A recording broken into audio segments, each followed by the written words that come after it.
दोस्तों, वेदांत सक्सेना नाम है हमारा और आप देखना शुरू कर चुके हैं वक्त की आवाज़ चैनल। दोस्तों, वक्त की आवाज़ चैनल का काफिला अब आ पहुंचा है फिर से। जो भिवानी की विधानसभा सीट है, वहां पर कांग्रेस के वरिष्ठ नेता पवन बुआनीवाला जी हमारे साथ उपस्थित हैं मंच पे। आज पवन जी खुद अपनी पैरवी करने जा रहे हैं। वो इनकी पार्टी पर लगे हुए तमाम आरोपों पर सफाई देंगे और ये बताएंगे कि क्यों कांग्रेस ने 32 या 36 नॉमिनेशन रद्द करते हुए सीपीआईएम को टिकट दिया। और जो यहाँ के स्थानीय मुद्दे हैं, खासकर हम अगर सिर्फ भिवानी ही नहीं, अगर पूरे हरियाणा की बात करी जाए तो सड़क है, पानी है, रोजगार है, महिलाओं की सुरक्षा से जो रिगार्डिंग जो मुद्दे हैं, इनके ऊपर ये साफ तौर पर और विस्तार में हमसे बातचीत करेंगे और बताएंगे कि क्यों पब्लिक अब चेंज चाहती है, परिवर्तन चाहती है। तो चलिए इस चुनावी सफर को हम आगे बढ़ाते हैं और पता करते हैं कि इनका मत और रुझान किधर जा रहा है। नमस्कार सर, कैसे हैं आप? नमस्कार। वक्त की आवाज़ को मैं स्वागत करता हूँ और मेरे दर्शकों को मैं नमस्कार करता सर, सबसे पहला मेरा सवाल जो है वो, अभी हमने करीब 4 विधानसभा सीट्स पर ग्राउंड रिपोर्टिंग करी है और पब्लिक सर्वे के आधार पर हमें पता लगा है कि यहाँ पर सड़क है, दूषित पानी है, महिलाओं की सुरक्षा जो है, तो इस तरह के जो तमाम मुद्दे हैं उनका हल पिछले 10 साल में भी अभी तक नहीं निकला है। तो इन केस अगर मान लीजिए कि आपकी सरकार आती है, कांग्रेस की सरकार आती है, तो आपके पास क्या योजना है कि आप इनका हल निकालेंगे? हूँ। बहुत अच्छा आपने क्वेश्चन किया है और इस क्वेश्चन में मैं ये आपको बताना चाहूँगा कि पिछले 10 साल में हरियाणा में भाजपा सरकार रही है और ये भाजपा सरकार पब्लिक व्यू के बराबर नहीं उतरी। पब्लिक ने इसको नकार दिया क्योंकि ये सरकार बिल्कुल ही फेल्योर सरकार रही है। अगर भिवानी का मुद्दा लें तो यहाँ सीवर की व्यवस्था बहुत ख़राब है। पीने के लिए पानी नहीं है, पीने के पानी में गंदा पानी आता है। सप्लाई में देखें तो पानी की बराबर सप्लाई नहीं है। ये छोटे मुद्दे हैं जो प्रॉपर भिवानी को, एक शहर को चाहिए। स्वास्थ्य की व्यवस्था देखें तो यहाँ हॉस्पिटल में ना तो डॉक्टर हैं, ना मेडिसिन है, ना इक्विपमेंट है। जो इक्विपमेंट है वो खराब पड़े हैं। आम आदमी को इसकी कोई सुविधा का लाभ नहीं होता। एजुकेशन का जहाँ तक प्रश्न है, यहाँ के बहुत से स्कूल बंद कर दिए गए, मर्ज कर दिए गए। किसी भी सरकार की जिम्मेवारी है आम जनता के लिए हेल्थ की सुविधा कराना, वो अवेलेबल नहीं है। एजुकेशन देना, वो अवेलेबल नहीं है। सड़कें देना, वो अवेलेबल नहीं है। उससे आम पब्लिक नाराज है। क्यों नाराज है? सबसे बड़ा मुद्दा है आज बेरोजगारी का। मैं खुद एजुकेशन से जुड़ा हुआ आदमी हूँ। जब बच्चा एजुकेशन कर लेता है, एजुकेटेड हो जाता है, उसको रोजगार चाहिए। लेकिन दुर्भाग्य की बात है कि यहाँ रोजगार नहीं है और यहाँ शायद रोजगार न होने की वजह से हरियाणा के हजारों बच्चे विदेशों में पलायन करके चले गए। हरियाणा में अगर नौकरी होती तो उन बच्चों को जाना नहीं पड़ता। अगर मैं भ्रष्टाचार की बात करूं, चरम सीमा पे हरियाणा में भ्रष्टाचार रहा है। वैसे तो कहा था हरियाणा गवर्नमेंट ने हम जीरो टॉलरेंस पे भ्रष्टाचार लाएंगे, नो खर्ची नो पर्ची की बातें कर रहे थे, लेकिन इसके विपरीत हुआ। हर डिपार्टमेंट में, रेवेन्यू डिपार्टमेंट में चले जाइए तो सिवाय वहाँ पैसे देने के कोई काम आदमी का नहीं होता। महीनों महीने तक लोगों ने रजिस्ट्री नहीं थी। आईडी का ये हाल है, प्रॉपर्टी आईडी किसी के नाम से कोई प्रॉपर्टी चढ़ा दी भ्रष्टाचार के अंदर। मैं ये नहीं कहता कि मैं कह रहा हूँ, ये सरकार खुद कह रही है।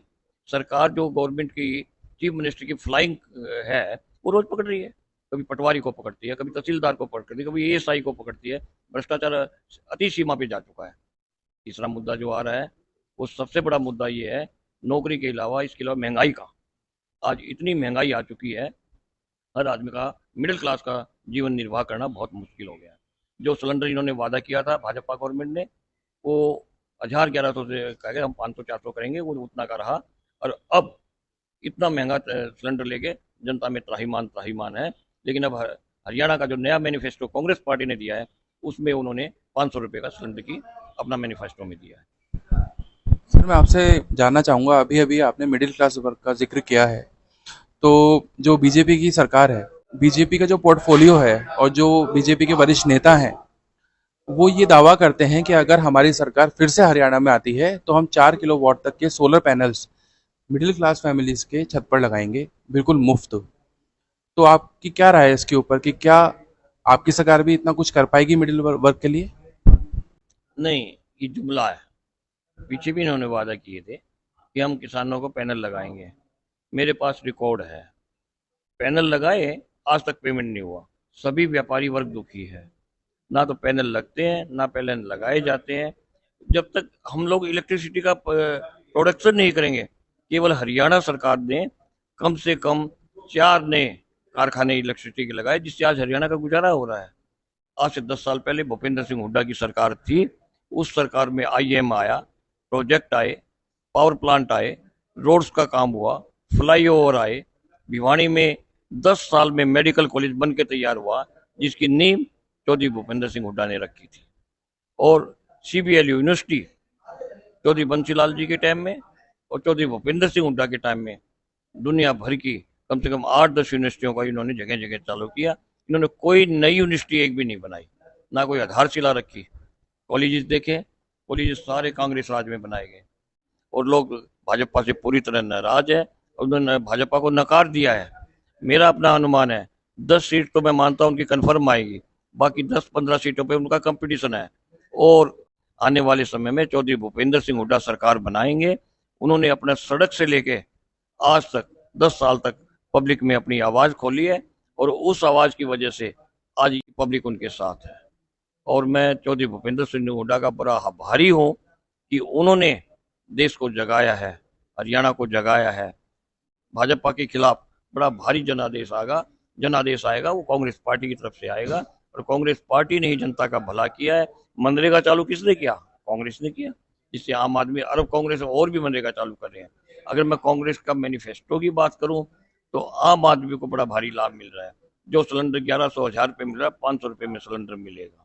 हर वृद्धा को 600 रुपये महीने की पेंशन मिलेगी। अगर एक घर में 2 है तो 2 के 12,000 रुपये मिलेगी, जिससे वृद्ध अपना पूर्ण कर सकेगा। हर गरीब को 100-100 गज के प्लॉट दिए जाएंगे। 25 लाख रुपए तक का जो मेडिकल एड है वो हर परिवार को मिलेगी। 2,000 रुपये जो सीनियर महिला है उसको अलग से मिलेंगे, वो 12,000 या 6,000 से इलावा होंगे।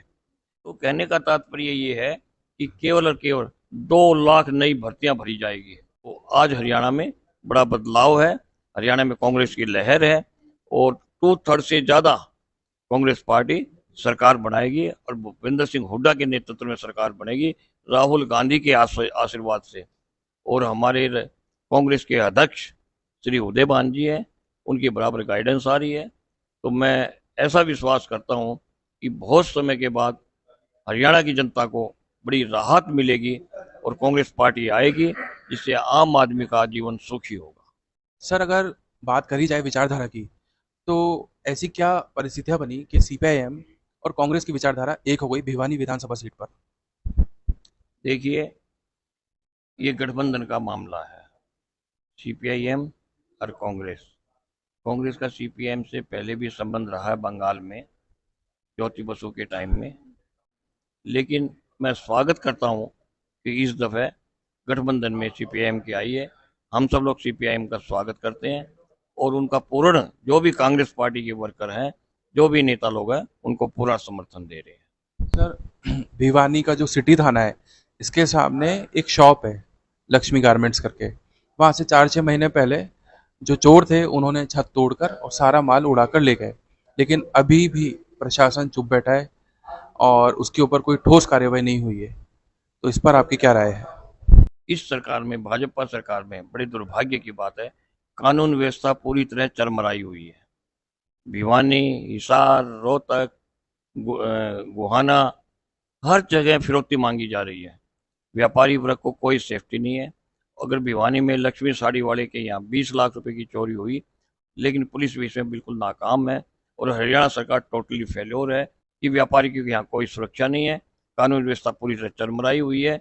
और हरियाणा में अगर कांग्रेस की सरकार आई, पूर्ण तरह कानून व्यवस्था होगी। अगर एक गुंडा कोई बदमाशी करेगा तो उसे हरियाणा छोड़ना पड़ेगा।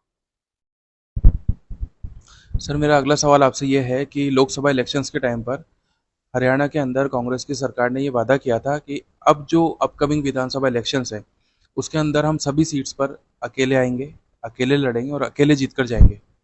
लेकिन जिस तरह से सीपीआईएम ने 15 सीट्स की डिमांड करी और उनको एक ही सीट मिली, पर वो एक सीट भी आपकी जो विधानसभा सीट है, यहाँ पे भिवानी विधानसभा सीट, यहाँ पर उन्होंने, कांग्रेस ने भरोसा जताया कि हम सीपीआईएम के जो कैंडिडेट है वो हमें ये सीट जिता कर देगा। तो ये कहीं ना कहीं अगर ज़मीनी स्तर पर देखा जाए तो ये लोगों के साथ धोखा है या उनके विश्वास के साथ धोखा है कि भाई कांग्रेस ने वादा किया था कि हम अकेले लड़ेंगे, अकेले जीतेंगे और सीट दी थी सीपीआईएम को। तो इसके पीछे मुख्य कारण क्या है? देखिए, ये नेशनल लेवल का गठबंधन है। इसमें हरियाणा की प्रदेश कांग्रेस कमेटी कुछ नहीं कर सकती।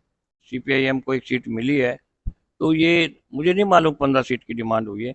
हमें तो ये मालूम कि उन्होंने एक सीट दी है, और हम चाहते हैं, क्योंकि 89 सीट पे कांग्रेस लड़ रही है, वहाँ सीपीआईएम कांग्रेस की सपोर्ट कर रही है, और यहाँ एक सीट मिली है, यहाँ कांग्रेस उनकी सपोर्ट कर रही है। जैसा कि हमने ग्राउंड सर्वे किया और हमें पता लगा कि जो भिवानी विधानसभा के निवासी हैं, उनको ये पूरा विश्वास था कि कांग्रेस की साइड से आपको टिकट मिलेगा और आप विधायक बनकर विधानसभा चंडीगढ़ जाएंगे। लेकिन ऐसा हो नहीं पाया, तो लोगों के अंदर गुस्सा है, आक्रोश है, उदास हैं। जो आपके समर्थक हैं, वो जी जान लगाकर आपके साथ सालों से लगे हुए हैं। तो आपकी इस पर क्या राय है कि आप उनको किस तरह से जस्टिफाई करेंगे कि जो कांग्रेस ने सीट दी है सीपीआईएम को, वो ठीक है? हम 32 लोगों ने कांग्रेस की सीट के लिए अप्लाई किया था, और मैं अपने आप को सबसे स्ट्रॉन्ग कैंडिडेट मानता था, क्योंकि मैंने 50 साल से कांग्रेस में ही जन्म लिया है, और मेरा जीवन कांग्रेस में ही जाएगा। और मैं बहुत से बड़े बड़े राजनेताओं के साथ रहा हूँ कांग्रेस में। मेरे पूज्य पिताजी भी उस जमाने से कांग्रेस में थे जब बैलों की जोड़ी पे इलेक्शन रहा, और हमारे फोर फादर्स थे वो फ्रीडम फाइटर थे।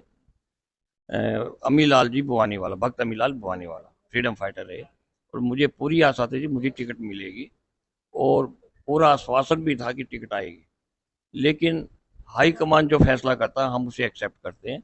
ये मेरा फैसला नहीं था, ये हाईकमान का फैसला था। उन्होंने फैसला सीपीआईएम के हक में दे दिया, मैं उसका स्वागत करता हूँ। सर, एक मेरा सवाल जो है वो किसान वर्ग से लेकर था, क्योंकि हरियाणा में जो जितने भी लोग हैं, मेजोरिटी ऑफ जो पीपल हैं, उनका जो अर्निंग सोर्स है वो खेती पर डिपेंड है। तो बीजेपी ये दावा करती है कि कांग्रेस की गवर्नमेंट के टाइम पर सिर्फ 14 फसलों पर ही एमएसपी लागू थी, और जब से हमारी सरकार बनी है, हमने 24 फसलों के ऊपर एमएसपी लागू कर दी है। तो किसान वर्ग एक हमारा मेजर वोटर है। आपका क्या कहना है इसके ऊपर? हरियाणा प्रदेश व्यापार मंडल का महासचिव होने के नाते मुझे ये तो कोई बताए, 27 जिन्स होती को कहाँ है हरियाणा में? लह में होती नहीं। 5 जिन्स होती है मेन। गेहूं होता है, चावल होता है, बहुत थोड़ा चना होता है, जवार होता है, बाजरा होता है। ऐसा कुछ भी नहीं है जिन्होंने एमएसपी की गारंटी दी है, और ना कुछ 27 जिन्स हरियाणा में पैदा होती है। तो ये खाली एक बहकावा है पब्लिक को। सर, अगर पिछली कुछ टर्म्स को देखा जाए जिसके अंदर कांग्रेस ने अपनी सरकार बनाई थी, जैसे खासकर अगर देखा जाए राजस्थान के अंदर, तो अशोक गहलोत सरकार रही है वहाँ पर।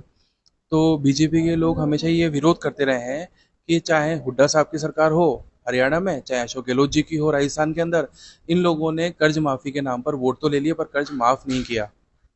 और जब से हम लोग आए हैं तो हमने जनधन खाता खोला है किसानों का, और समय समय पर हम उनको पैसा देते रहे हैं ताकि आर्थिक तौर पर वो सशक्त रहें। ये बहुत पुराना मुद्दा है जो आपने मेरे से पूछा है। 2004 में जब हरियाणा में कांग्रेस की सरकार बनी, सरकार बनते ही भूपेंद्र सिंह हुड्डा ने किसानों का सबसे पहले कर्जा माफ किया था। और केवल भूपेंद्र सिंह हुड्डा ने ही हरियाणा में कर्जा माफ नहीं किया, आपको पता होगा कि कांग्रेस ने कई हजार करोड़ किसानों के कर्जे माफ किए हुए हैं। लेकिन भाजपा गवर्नमेंट ने केवल अब अमीर आदमियों के किए हैं। केवल 27 ऐसे अमीर आदमियों की लिस्टें हैं जिसके अंदर 16,000 करोड़ रुपए on the record Bhajpa government ने अमीरों के माफ किए। सर, अगर बात करी जाए युवा वर्ग की, तो हुड्डा सरकार के अंदर 5 साल की जो सरकार थी उसके अंदर 86,000 सरकारी नौकरियां मिली युवाओं को, है ना? और जब से खट्टर साहब और सैनी साहब की सरकार रही, इन्होंने 1.5 लाख से ज्यादा सरकारी नौकरियां युवाओं को दी, ऐसे दावा करते हैं। तो क्या कमी रह गई शिक्षा से संबंधित योजनाओं में कि हुड्डा सरकार इतनी नौकरियां नहीं दे पाई? नहीं, हुड्डा साहब ने जितनी वादे की सब नौकरियां दी थी, लेकिन भाजपा गवर्नमेंट बिल्कुल फेल्योर है नौकरी देने में। केवल कौशल विकास योजना के तहत, जिसका कोई पोर्टल नहीं है, कोई उसकी गारंटी नहीं है, कोई उसकी मिनिमम वेज नहीं है, कोई उसका इंटरव्यू नहीं है। एक ये जुमला चला रखा है कि कौशल विकास योजना, मन में आए उसको भर्ती कर लेते हैं, और कोई पक्की नौकरी नहीं है। हुड्डा सरकार ने हमने फैसला किया, अगर हमारी सरकार आ रही है तो 2 लाख पक्की नौकरियां कांग्रेस सरकार देगी। बहुत बहुत धन्यवाद सर हमारे साथ जुड़ने के लिए। हम आपके उज्जवल भविष्य और स्वस्थ जीवन की कामना करते हैं और हम ये उम्मीद करते हैं कि जिस भी राह पर आप चल रहे हैं उसमें आप सफल रहें और आपका जो आशीर्वाद है वो भिवानी के निवासियों पर बना रहे। बहुत बहुत धन्यवाद हमारे साथ जुड़ने के लिए। आप हमारे चैनल के माध्यम से अगर कुछ मीडिया को दो शब्द कहना चाहें तो बिल्कुल आपका स्वागत है। वक्त की आवाज़, बहुत सुंदर आपका मीडिया का नाम है और मैं चाहता हूं कि ये हिंदुस्तान में पूरा पॉपुलर हो, लोग इसको देखें और आपका चैनल आगे बढ़े। ये मेरी आपकी चैनल को शुभकामनाएं हैं। बहुत बहुत धन्यवाद सर हमारे साथ जुड़ने के लिए। Thank you sir.